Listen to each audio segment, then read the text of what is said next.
Hello అండి అందరికీ welcome to Neelu's cooking world. ఈరోజు ఒక మంచి రెసిపీతో మీ ముందుకు వచ్చాను.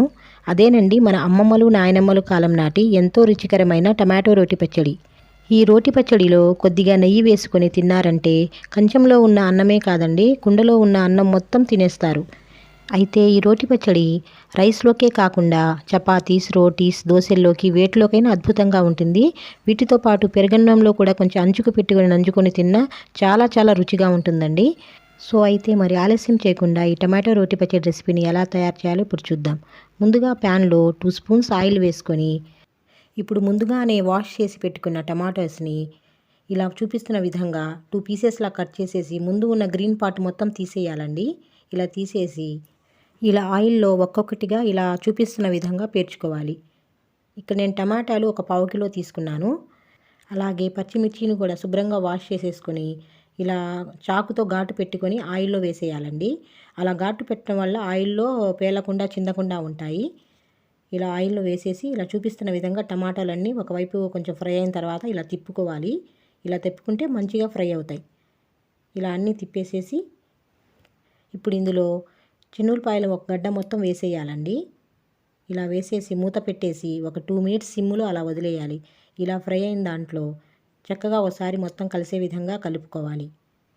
కొద్దిగా చింతపండు కూడా వేసుకొని ఇప్పుడు అందులోనే ఒక 2 రెమ్మల కరివేపాకు కూడా వేసుకోవాలి. కరివేపాకు వేసుకోవడం వల్ల పచ్చడి టేస్ట్ మరింత పెరుగుతుంది. ఇలా ఒకసారి మూత పెట్టేసి ఒక 10 నిమిషాలు మీడియం ఫ్లేమ్లో అలా వదిలేసేయాలి. ఇప్పుడు ఒకసారి చూసి మొత్తం కలిసే విధంగా ఒకసారి కలుపుకోవాలి. ఇలా కలిసే విధంగా అడుగంటకుండా చూసుకొని కలుపుకోవాలి. ఇలా ఈ విధంగా ఫ్రై అయితే సరిపోతుందండి. ఇప్పుడు మనం పచ్చడి నూరుకుందాం. ముందుగా రోట్లో పచ్చిమిర్చి, చిన్నుల్లిపాయలు వేసుకొని అందులోనే మీ టేస్ట్కి సరిపడా ఉప్పు వేసుకోవాలండి. నేను ఇక్కడ కల్లుప్పు వేసాను. కల్లుప్పు వేయడం వల్ల టేస్ట్ అనేది చాలా బాగా వస్తుంది. ఇప్పుడు చిన్నగా చూసుకొని దంచుకోవాలండి. ఈ విధంగా చూపిస్తున్న విధంగా దంచుకుంటే రోటి పచ్చడి అనేది టేస్ట్ చాలా బాగుంటుంది.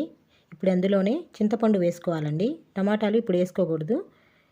చింతపండు ఒక్కటే వేసుకొని ఇప్పుడు అందులో 1 స్పూన్ పచ్చి జీలకర్ర వేసుకోవాలండి. పచ్చి జీలకర్ర వేయటం వల్ల రోటి పచ్చడి టేస్ట్ మరింత పెరుగుతుంది. ఈ విధంగా నూరుకోవాలండి పచ్చడి అనేది. ఈ విధంగా చక్కగా ఈ మాదిరిగా నూరుకున్నాక అందులోనే టమాటాలు వేసుకొని చక్కగా రుబ్బుకోవాలి. ఇప్పుడు ఇందులోనే కొద్దిగా కొత్తిమీర కూడా వేసుకొని ఈ విధంగా నలిగితే సరిపోతుందండి. ఈ టైంలోనే కొంచెం ఉప్పు కూడా టేస్ట్ చూసుకుంటే సరిపోకపోతే కొంచెం వేసుకోవచ్చు. ఇప్పుడు టమాటా రోటి పచ్చడి టేస్ట్ మరింత పెంచే ఉల్లిపాయ వేసుకోవాలండి. ఉల్లిపాయని ఈ విధంగా కట్ చేసి వేసుకొని చక్కగా ఒకసారి రుబ్బుకొని తీసేసుకుంటే మన టమాటా రోటి పచ్చడి అనేది రెడీ అవుతుందండి. ఈ పచ్చడి రోట్లో నూరుతున్నంతసేపు ఎప్పుడెప్పుడు తిందామా అన్నంత నూరు ఊరిపోతుందండి. మీకు కూడా అలాగే ఉందా? అయితే మీరు కూడా తప్పకుండా మీ ఇంట్లో ఒకసారి ట్రై చేయండి. అందరికీ నచ్చుతుంది. సో అయితే ఈ రోటి పచ్చడి రెసిపీ మీకు నచ్చిందని అనుకుంటున్నాను. నచ్చినట్లయితే మన ఛానల్ని సబ్స్క్రైబ్ చేసుకోవడం మాత్రం